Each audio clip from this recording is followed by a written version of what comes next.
आज हम एक और महत्वपूर्ण टॉपिक लेकर आए हैं।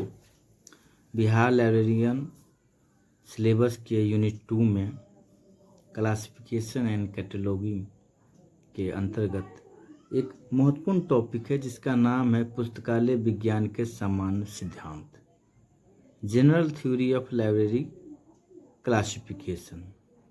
तो पुस्तकालय वर्गीकरण माने पुस्तकालय को कैसे वर्गीकरण किया जाता है, लाइब्रेरी क्लासिफिकेशन, इस पे हम चर्चा करेंगे। यह एक बहुत ही महत्वपूर्ण टॉपिक है, इसका कंसेप्ट क्लियर रहना चाहिए। देखिए, पुस्तक वर्गीकरण एक प्रणाली है, पुस्तक का वर्गीकरण करने का एक प्रणाली है जो पुस्तकालयों में सामग्रियों माने सामानों को व्यवस्थित करने के लिए उपयोग की जाती है, जिसमें किताबें, ध्वनि, उसके बाद वीडियो रिकॉर्डिंग, इलेक्ट्रॉनिक सामग्री आदि शामिल है। ये सब को सुव्यवस्थित रूप से ढंग से रखा जाता है, इसमें रखा जाता है। यह एक प्रणाली है जो साहित्य को विषयों के अनुसार, साहित्य में जो जो विषय होता है उसके अनुसार व्यवस्थित करती है, जो पुस्तकों को ढूंढने और उपयोग करने में मदद करती है। मैं साहित्य में जैसे देखिए हिंदी का हो, नोवेल हो, जैसे उपन्यास हो, और कई सब्जेक्ट हो, जैसे साइंस के क्षेत्र में हो, सामाजिक क्षेत्र में हो, ये सब क्षेत्र का विषय हो, उस विषय के अंतर्गत जो व्यवस्थित रूप से, सुव्यवस्थित रूप से रखा जाता है, इससे क्या होता है, लाइब्रेरी में पुस्तक को ढूंढने में, खोजने में मदद मिलता है। इसीलिए लाइब्रेरी में विषय के अनुसार सामग्रियों को यानी पुस्तकों को क्लासिफिकेशन किया जाता है। इसका कंसेप्ट क्लियर रखिए। और एक देखिए, डॉक्टर रंगनाथन ने कोलन वर्गीकरण किए, सबसे पहले कोलन वर्गीकरण किए नामक एक विशिष्ट माने स्पेसिफिक क्या किए, ये वर्गीकरण प्रणाली विकसित की थी जो PMEST पर आधारित है। ये याद रखिए, इसका प्रॉपर ये जो टॉपिक पढ़ाए होंगे कोलन क्लासिफिकेशन उसमें बताए होंगे। जो उस वीडियो यदि नहीं देखें तो कोलन क्लासिफिकेशन का वीडियो जाके देख लीजिए। तो डॉक्टर रंगनाथन सर्वप्रथम कोलन क्लासिफिकेशन दिए। इससे पुस्तकालय में पुस्तक का क्लासिफिकेशन किया गया। आगे देखते, पुस्तकालय विज्ञान के जन्मदाता माने पुस्तकालय विज्ञान के जन्मदाता डॉक्टर SR रंगनाथन है। माने भारत में पुस्तकालय विज्ञान के जन्मदाता डॉक्टर SR रंगनाथन को कहा जाता है।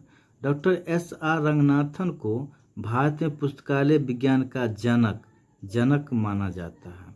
तो भारत में पुस्तकालय क्षेत्रों में उल्लेखनीय योगदान के लिए ही डॉक्टर SR रंगनाथन को भारतीय पुस्तकालय विज्ञान का जनक कहा जाता है। ये सब याद रखिए, ये 1 लाइन फैक्ट में पूछा जाता है, इम्पोर्टेंट है।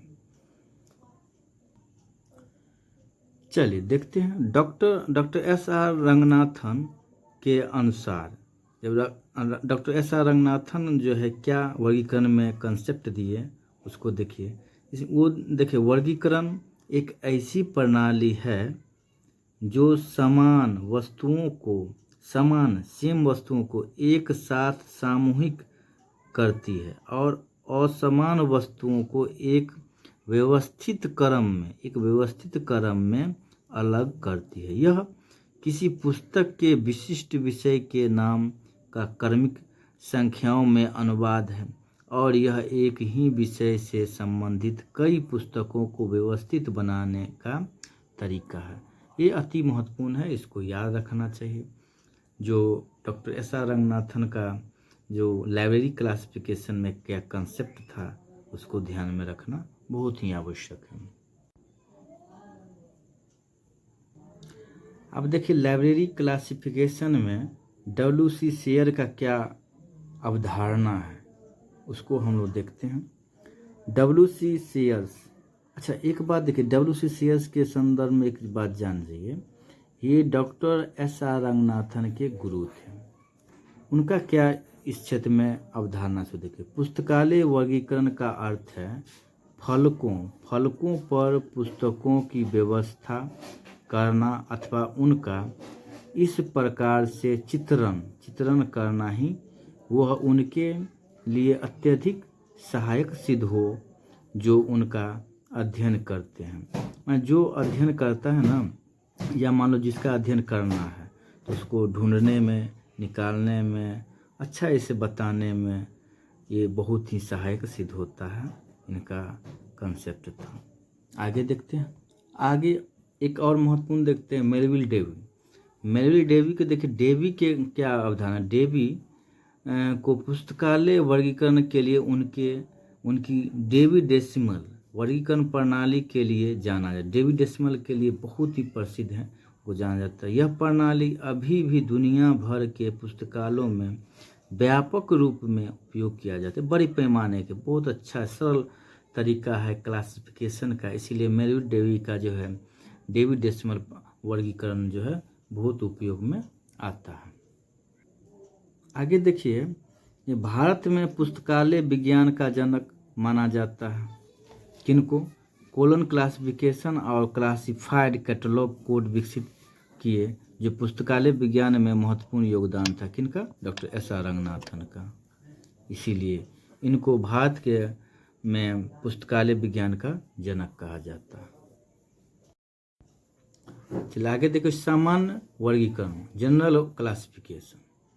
इसमें हम लोग देखते हैं सामान्य वर्गीकरण में हम पुस्तकों माने वस्तुओं एवं विचारों को एक सुनियोजित क्रम में व्यवस्थित करते हैं, अर्थात वस्तुओं सत्ताओं की उनकी विशेषताओं के आधार पर पहचान करना, उनके कार्य, उनके वर्ग बनाना माने ग्रुप में बनाना, तथा इन वर्गों को किसी सहायक क्रम में व्यवस्थित करना।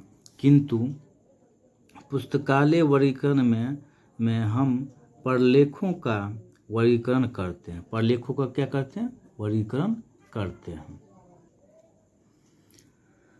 तथा यह वर्गीकरण करते समय हमारा उद्देश्य प्रलेखों को अत्यधिक सहायक हेल्पफुल बनाना, अस्थायी क्रम में व्यवस्थित करना होता है। अब देखिए थोड़ा बहुत ही महत्वपूर्ण पॉइंट हम देखिए, grammarian of library classification WCB shares को कहा जाता है। यह एक ग्रामर है लाइब्रेरी क्लासिफिकेशन का, जो ये पुस्तक लिखे किनको कहा जाता है? WCB शेयर को कहा जाता है। आगे देखिए, WC शेयर का जो है कुछ पुस्तक वो जो लिखे थे, उनका बहुत ही इम्पोर्टेंट पुस्तक है, वो देखें।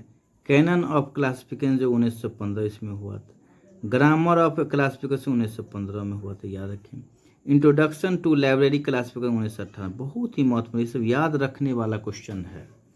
Manual of the library classification बहुत ही इंपॉर्टेंट है, याद रखिए, ये सब निश्चित रूप से क्वेश्चन में पूछा जाता है।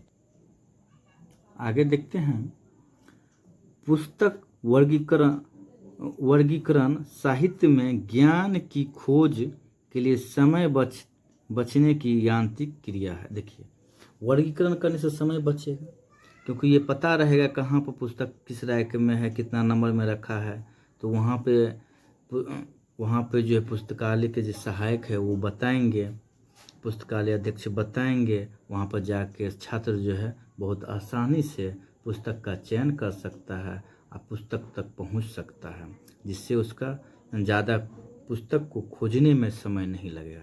इसलिए पुस्तकों का वर्गीकरण पुस्तकालय में अति आवश्यक है, और सरल तरीके से वर्गीकरण हो, यह अति महत्वपूर्ण है, ये होना चाहिए। आगे देखिए, इस संदर्भ में मार्गरेट मान के जो थे विद्वान, उनका क्या विचार है, उनका क्या कहना है, उनके बारे में देखिए, वो क्या कहते हैं इस संदर्भ में। पुस्तकों वस्तुओं को उनकी समानता व असमानता के आधार पर व्यवस्थित करना वर्गीकरण का, उनका ये कहना है। ये वस्तुओं को उनकी समानता व असमानता के आधार पर व्यवस्थित करना वर्गीकरण कहलाते। मार्गेट मान के अनुसार हुआ। आगे देखते हैं।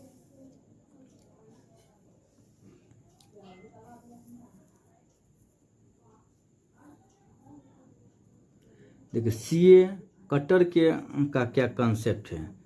सभी समान विषय पर लिखी गई पुस्तकों को एक साथ इकट्ठा करना पुस्तकालय का वर्गीकरण कहा जाता है। समान विषय, ये ध्यान रखिए, समान विषय के अनुसार लिखी, समान विषय के द्वारा पर लिखी पुस्तकों को इकट्ठा करना ही पुस्तकालय वर्गीकरण कहलाता है। ये किनका कंसेप्ट है, अवधारणा है, तो सीए कटर का अवधारणा। आगे देखिए क्लासिफिकेशन में क्या है। देखिए थ्योरी एंड प्रैक्टिस 1901। इस पुस्तक में पुस्तकालय वर्गीकरण सिद्धांतों का वर्णन किया गया है। किस पुस्तक में किया गया है, the classification theory and practice में किया गया, जो 1921 में किया गया। उल्लेखनीय है कि इस पुस्तक में ही E.C. रिचर्डसन ने पुस्तकालय वर्गीकरण के सिद्धांतों को व्यवस्थित करने तथा उनके विकास का श्रेय जाता है। थोड़ा इस संदर्भ में एक और देख लेते हैं। H.E.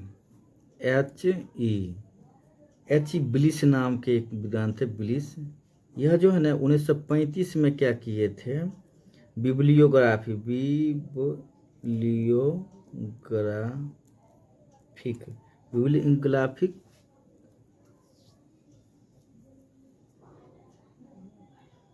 क्लासिफिकेशन का क्या किए थे, विकास किए थे।